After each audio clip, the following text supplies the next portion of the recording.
what is it that they really want to know? Do they want a hero story, something that's worthy of a TV drama? Do they want gore? Do they want something funny, like you said, something salacious? Are they asking because they're curious? Are they asking because they want to live vicariously? What's going on in their head?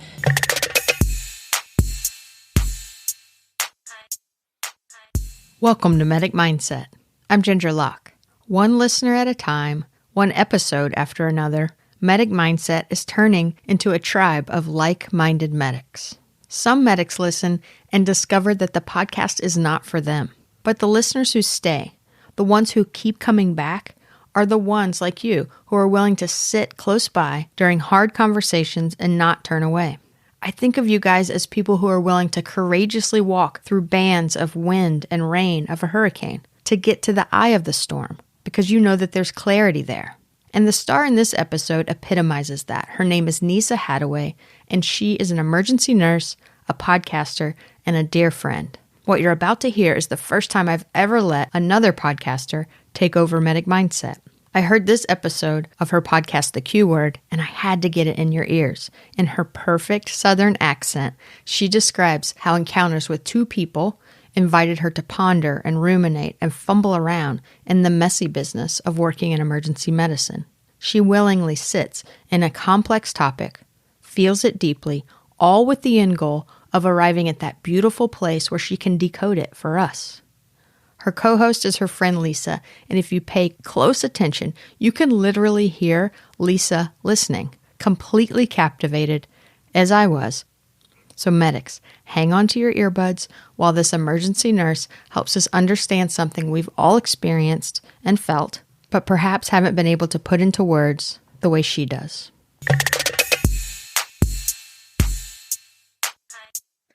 Welcome to The Q Word, a podcast about the tips, trends, and taboos of emergency nursing, where we pull the hospital curtain back on issues that emergency nurses and their patients often think about but seldom talk about.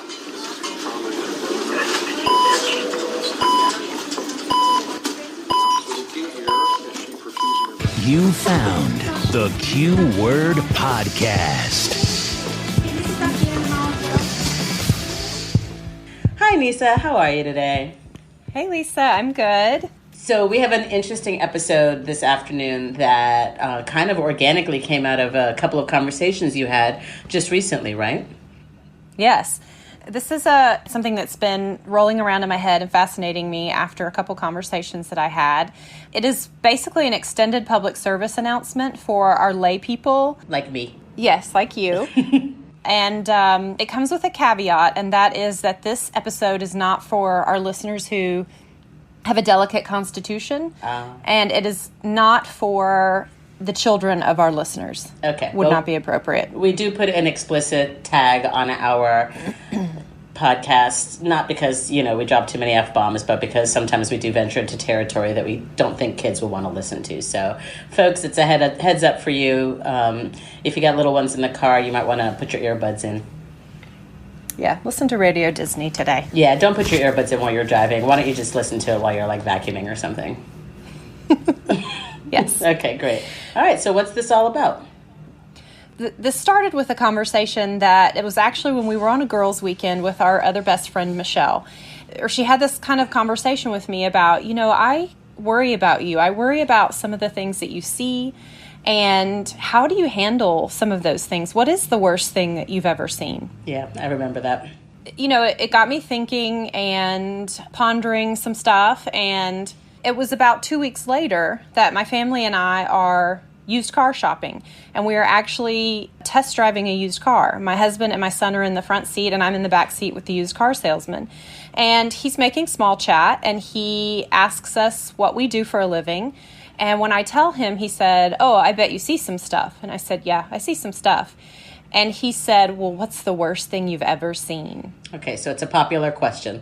Yeah, so I get the question within, 2 weeks, 2 different times, 2 very different scenarios from 2 very different people. When I kind of started really mulling this over in my head. These aren't just different people. These are people with vastly different relationships to you. That's right. Right. So, on one hand, it was one of your closest friends. The other hand, it's a complete and total stranger, but they're both asking you the same question. That's right. Okay. And so I know how I answered those two questions and those two conversations. I wondered how other people do when they encounter this question. What answers do they have? I wondered if they had sort of a clever, pithy, preformed standard answer that they gave.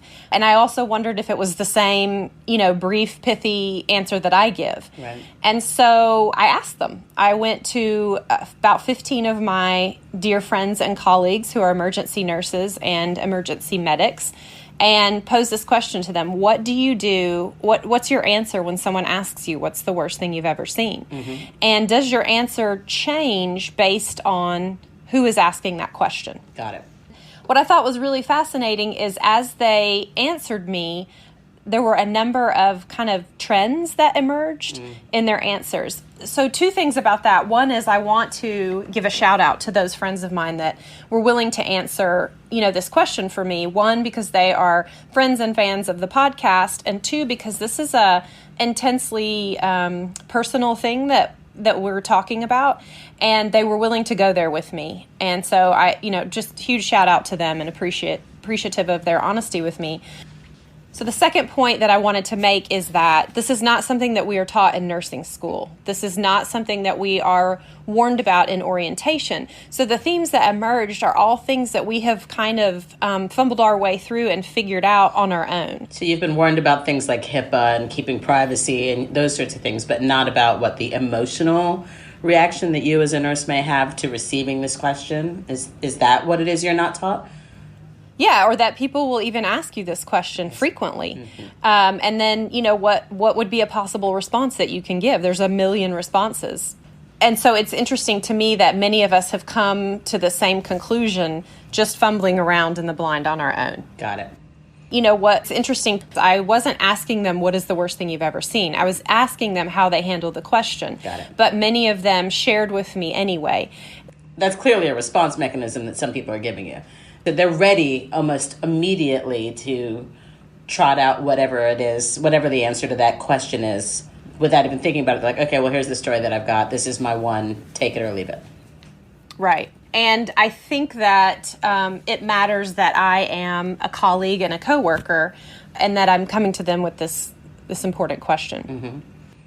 So the way that people deal with this is very interesting. One, and this will not surprise you, is that oftentimes people will deflect with humor. Mm-hmm. And so they'll say things like, here's some of the responses that I got. So what's the worst thing you've ever seen? Well, my direct deposit. Got it. Or how about the staffing grid on a Monday? This falls under almost gallows humor. Yes, that's why you wouldn't be surprised to hear it. How about the worst thing I've ever seen is an 80-year-old naked? Ooh. Or when the Falcons lost the Super Bowl.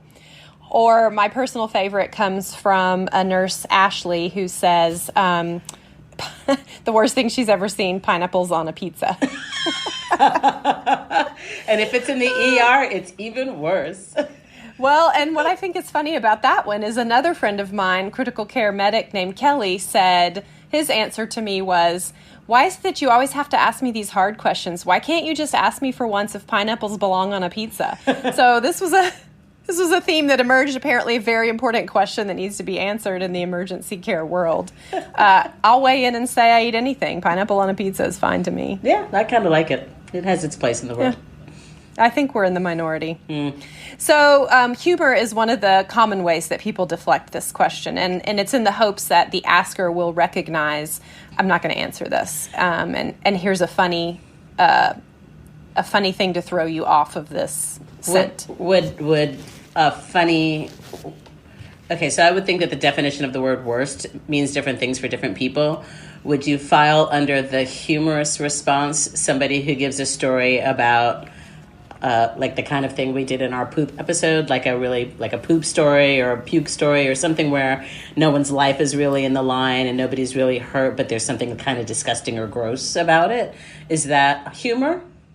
Yeah, so that is kind of the second theme that emerged is what healthcare providers will do, emergency nurses. And I will say that this question is posed to physicians and respiratory therapists and patient care techs and paramedics. And I would venture to guess it's posed to nurses even that work outside of the ER. But I know that this is very common in emergency because of what the public assumes that we see. Right. So what these emergency nurses and care providers will do is they try to sort of dissect the mind of the person who's asking. And so they want to say, like you said, something salacious. Are they asking because they're curious? Are they asking because they want to live vicariously? What's going on in their head? So for me, the used car salesman, I interpret it, you know what, he probably wants gore. So I'm going to give him a good amputation story about that one time that I held a woman's foot and ankle in my hand while she was laying over there on the stretcher. That's what I imagine he wants. Right. So what we recognize is that these people, they don't want to know the worst thing that we've ever seen. Mm-hmm. These casual people, the lady at Pilates or the used car salesman, they don't even know what the worst thing is out there. Right. And I think I've mentioned this to you before. When I had my first job as an emergency nurse, I remember one thing from the interview. I sat across the desk from Angel, who was the assistant manager, and she offered me the position. We'd gone through all of the questions and back and forth and so forth.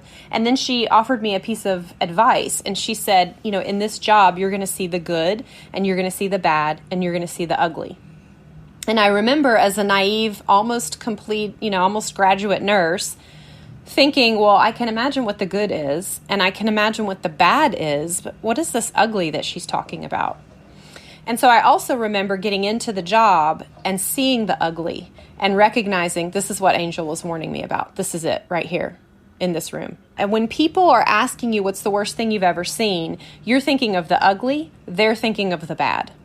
The third way that some of our healthcare providers will sort of answer this question is they will say something like, you know what, you don't want to know. And just shut it down with that. Or, I can't talk about that. Mm-hmm. And when someone says, I can't talk about that, you're letting the asker assume that it's for legal reasons or HIPAA reasons, when it might just be, I don't want to talk about that. I can't. Yeah, it's like making a Vietnam vet talk about what gave them post-traumatic stress disorder. It's kind of an insensitive question, actually. Yeah, I can't talk about it. Right. Other people say, you wouldn't believe me if I told you. Mm-hmm. And then some people will blame HIPAA. It's not allowed. I'm not allowed to talk about this, which is partially true. You're not allowed to give too many of the details. And then kind of the final category of people is the ones who are going to shoot straight with you. And so, you ask them this question and they sort of look you in the eye and drop the smile and tell them exactly the worst thing that they've really ever seen. Mm-hmm. And one of my nurse friends says, I tell them this because I want them to know what we deal with day in and day out. I see. And the other version of that, when they get real with you, is they say, so you want me to relive the worst day in my professional career and another human being's worst day of their life for your entertainment purposes? No, I'm not going to do that. And that's the way that they get very real with it. Got it. And really, you could ask the same emergency nurse this on any given day. And if I've had a really bad day and my patient's is shot and someone asks me this, you might get that last answer. Mm. Oh, really? You want me to relive that right now? No, I'm not going to do that. Typically, I say things like, you wouldn't believe me anyhow. That's my go-to answer. Mm-hmm.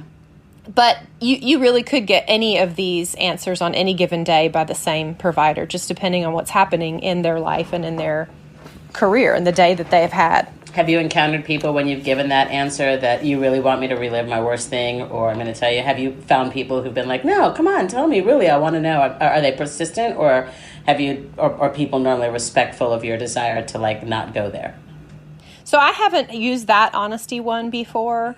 I think if I did, though, I would turn on my heel and disengage at that point. I wouldn't give them the opportunity to, if I was in the place where I'm not in the mood to talk about this because it has just happened to me, I would turn on my heel and be done.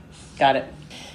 The other theme that was really important that emerged is that these emergency nurses and medics, it does make a very important difference as to who is asking the question. Of course. So when my best friend asks me, I'm worried about you, what is the worst thing that you've seen and how are you dealing with that?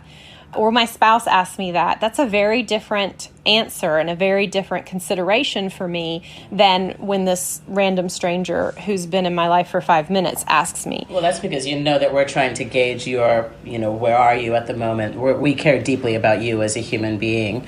We're not just expecting you to perform for us, on demand.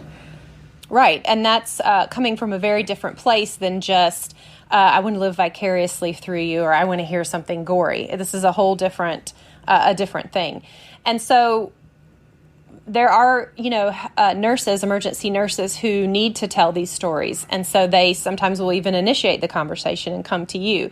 Sometimes we tell one another, and we use that as a way to decompress or as a way to commiserate these terrible days that we've seen and these terrible days that we've had.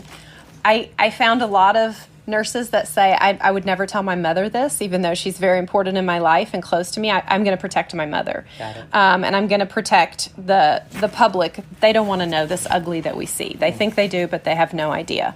And then I had another nurse tell me that, they get this question sometimes from children at a career day, like, hey, what's the worst thing you've ever seen? Certainly they're not going to answer that one truthfully. They'll give them some PG version of something dramatic and TV worthy that they've seen. Mm-hmm.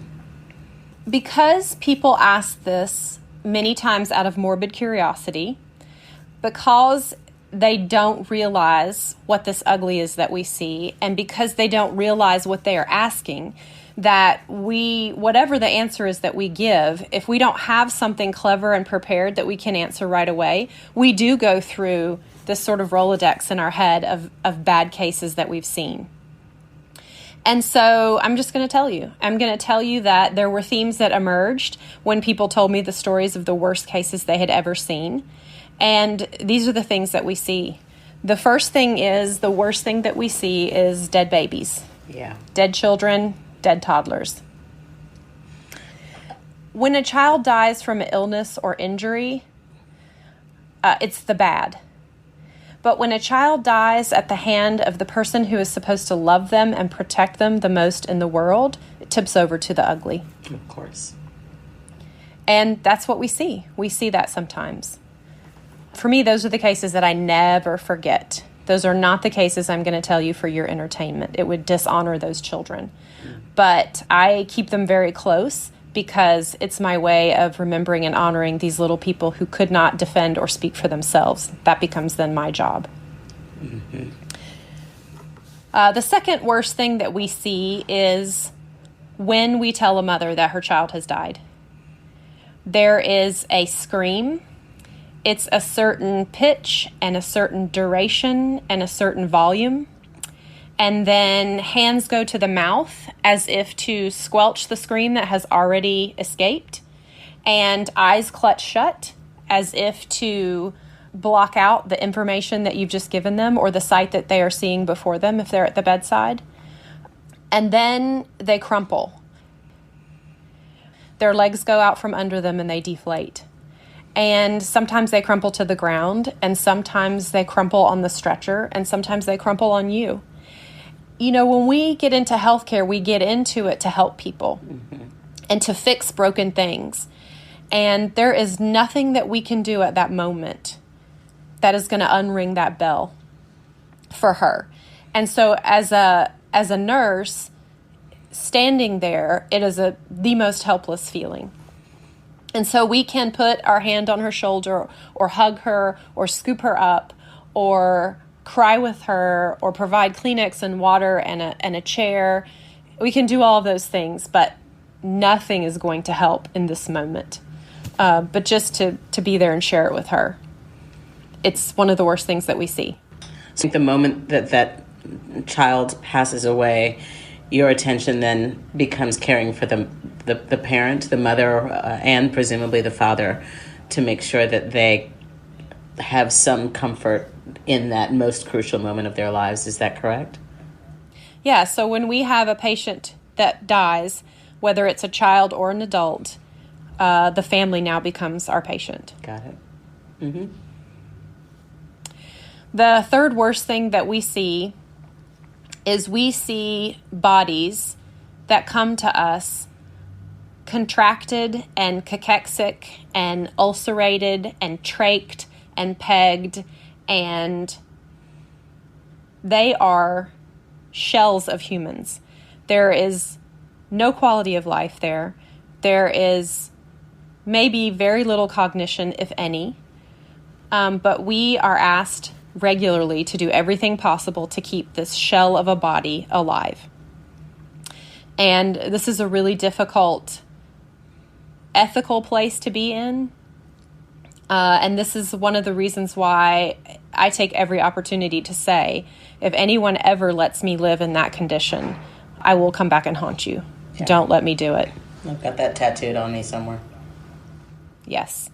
So those are some of the ugly. There's a lot more. It's often the bottom line is things that people do to one another tip something over into the ugly.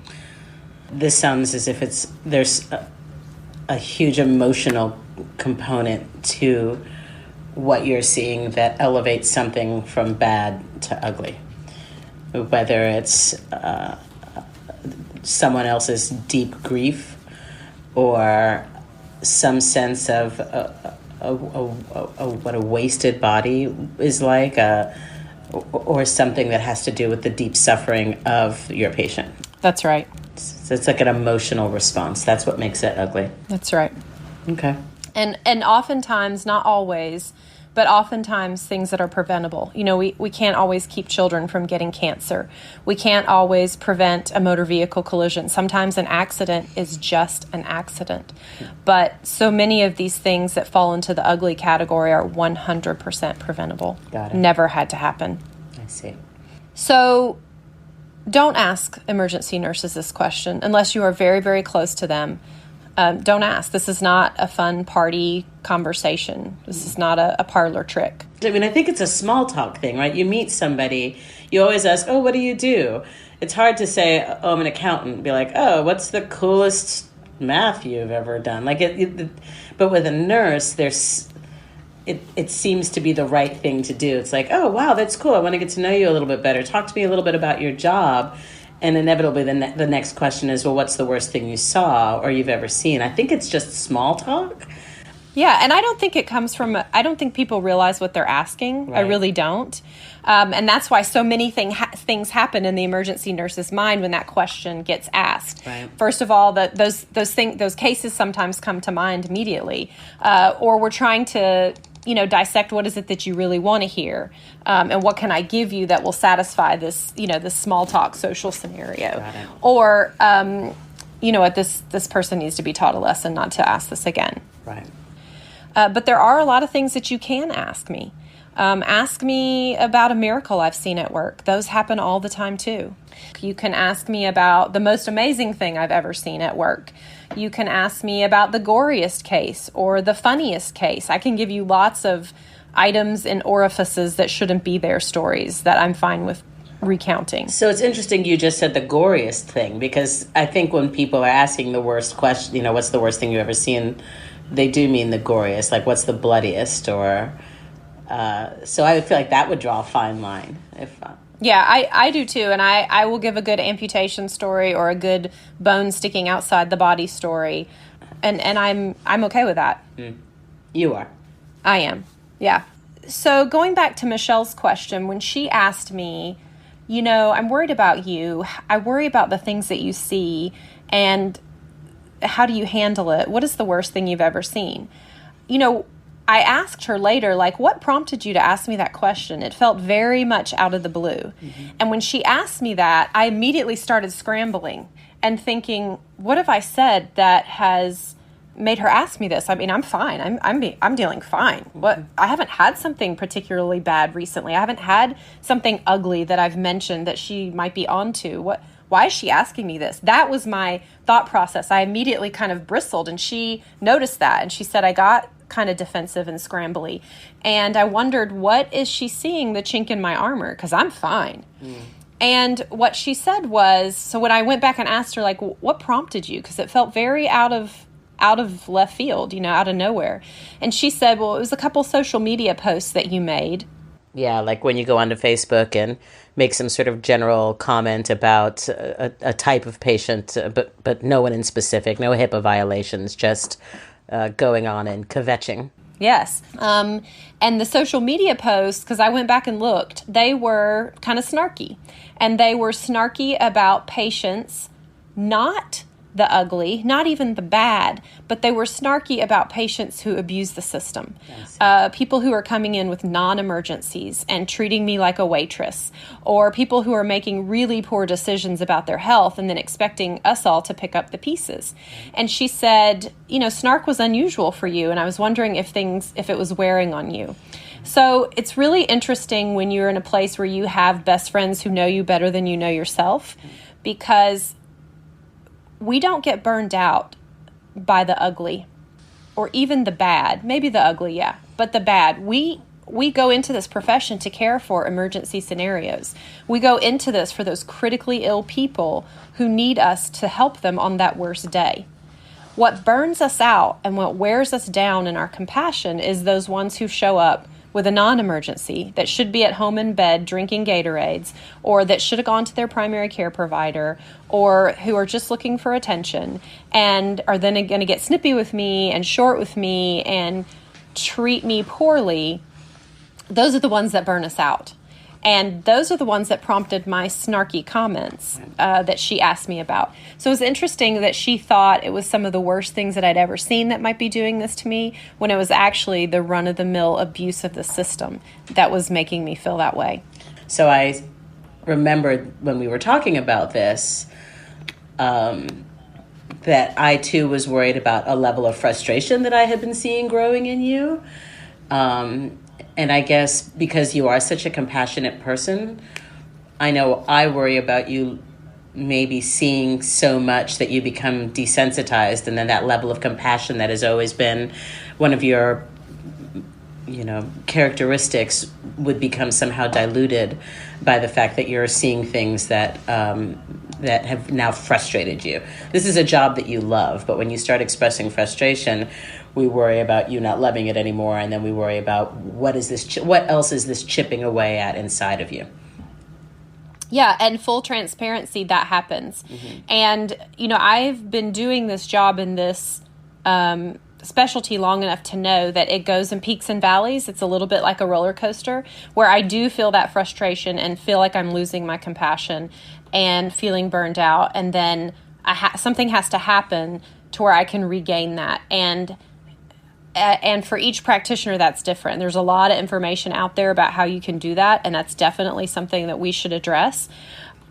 But sometimes focusing on those things that we talked about, the miracles that you can see every day at work if you're looking, the good catches that you make, the amazing things, those are the things that I cling to help me regain that, taking care of those patients who really do need me to be there for them. So I'm thinking that the question should be, what's your favorite story from the ER? Yeah, I would love to answer that question.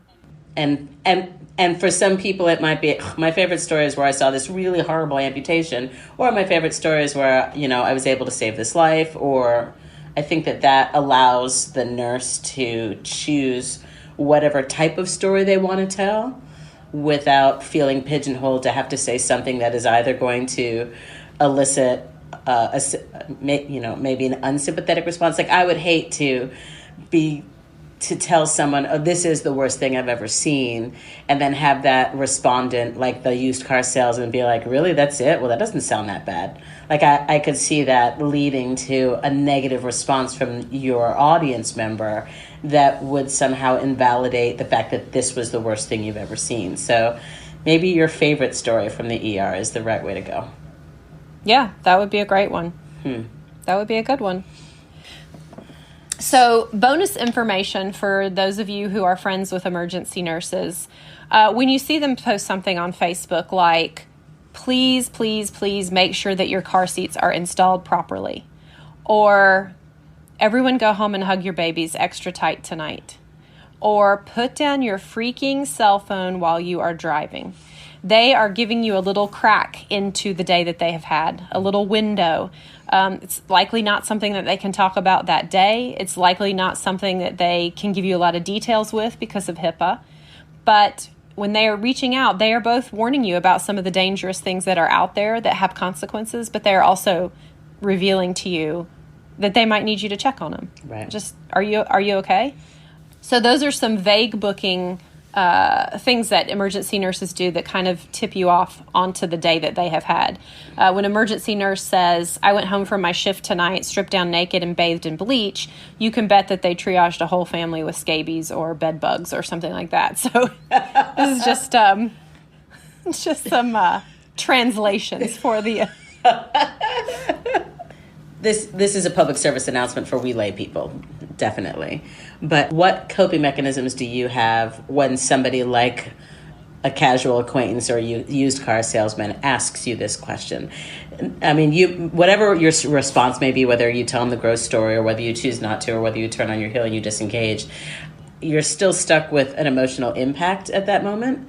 What do you do to step away from that emotional impact that question just engendered in you? So a lot of times it ends up at the kids. You know, sometimes my answer when people say, what's the worst thing you've ever seen, is I just say the kids or the children. Mm-hmm. And I kind of leave it ... without any details. And then often the follow-up question is, how do you do that? How do you manage that?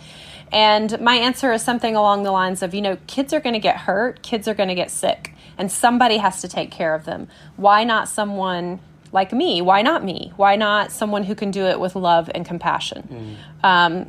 Children are some of the most resilient people on the planet. And so you kind of have two schools of thoughts with healthcare providers, those who don't want to take care of kids at all because it's way too tender and way too close to them. And then the other school of thought who say, if anybody is going to survive something bad, it's going to be a kid. I see. And so they cling to that resiliency, and that's where I fall. The reason I'm a nurse is because of an incident with one of my children who bounced back with the most resiliency. And that's a story for another day. But I think that's why I feel that way. I see.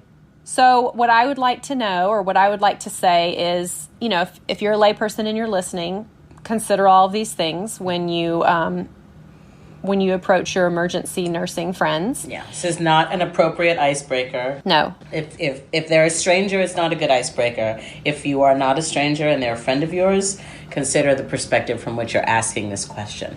Is it a place of care? Is it a place of concern for your friend? Or are you just looking for a romping good story that you're going to be able to go tell at a party? If it's the latter, it's probably not an appropriate question. Yeah, and if they are a dear loved one of yours and they scramble like I did and they're not ready to answer that question in that moment, you have just opened up the door to say, I'm available when you're ready. And in the Michelle Lisa story of mine, I came back several weeks later and said, okay, I'm ready to talk. I'm ready to tell you. I need to tell you now. But the door was open to let me know y'all were willing to listen to me and y'all were interested to listen to me. And that was important. So for nurses who haven't been doing this a long time and maybe haven't bumped into that question many times, I hope that you've got some options here, things that you can say so that you're not caught off guard when this question does come and that you don't have to necessarily revisit all of those things that you've seen unless you want to. And I would like to know what's your clever, pithy answer? What's your response when you get this question? Do you have other thoughts or ideas? So I'd love to hear those. Yep, you don't have to tell us what it is that you've seen. You don't have to answer the question, but we're curious how you answer the question when the question is asked to you. And, if you do need a sounding board for someone who knows and someone who cares, and you'd like it to be a virtual stranger, we are here to listen for that as well. Absolutely. Folks, this is your public service announcement. We should grab that little, what's the few notes that they do? The more you know. The more you know, rainbow. Yeah, exactly. Yeah. The little star that goes across the screen. If you enjoyed this episode or any of our episodes, as usual, we hope you will check us out on theqwordpodcast.com or send us an email at theqwordpodcast@gmail.com. And please like us on Facebook, Twitter, all that stuff. Thanks for listening, and we will check in with you soon. Hello, Nyssa. Hi, Lisa. Where's your enthusiasm? Because it's a heavy episode. You're it's right. Not like... Okay, I'll start differently. Hi, Nyssa. All right, maybe not quite that heavy. Okay, all right.